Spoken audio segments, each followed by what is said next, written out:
Hi everyone.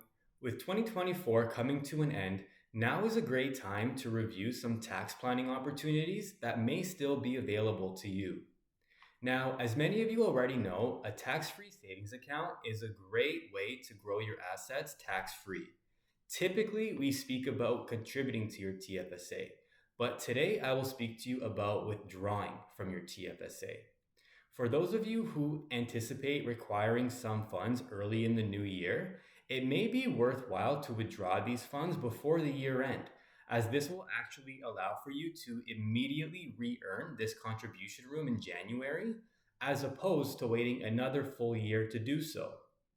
So, this can be a great withdrawal strategy, especially if you plan to recontribute these funds back into your TFSA in the short term. Similar to a TFSA, the First Home Savings Account is another great way to save tax efficiently, specifically for the purchase of your first home. Now, any contributions made before December 31st will not only grow tax free, but are also tax deductible, similar to an RSP contribution. While the deadline for RSP contributions is going to be March 3rd of 2025, the deadline for your FHSA contribution is actually December 31st, 2024. So if you have not yet had the chance to top up your FHSA, you still have until the end of the year to do so. For those of you who are using an RESP to help save for a child or a grandchild's education, it is also worth understanding how grant is accumulated into future years.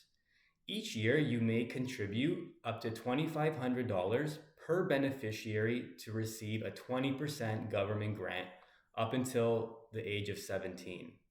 If you are unable to take advantage of this in a calendar year, you are actually entitled to make up for this in a future year. But it is important to keep in mind that you may only make up for this carry forward room 1 year at a time. So if you plan on maximizing any unused contribution room that you may have in the upcoming years, you may want to utilize your current carry forward room by the end of this year so that you can recover additional unused contribution room next year.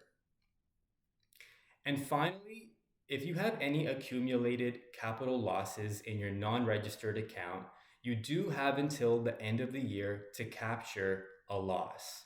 Any losses captured this year can be used to minimize any capital gains earned this year, but can also be carried back up to 3 years and also be carried forward indefinitely.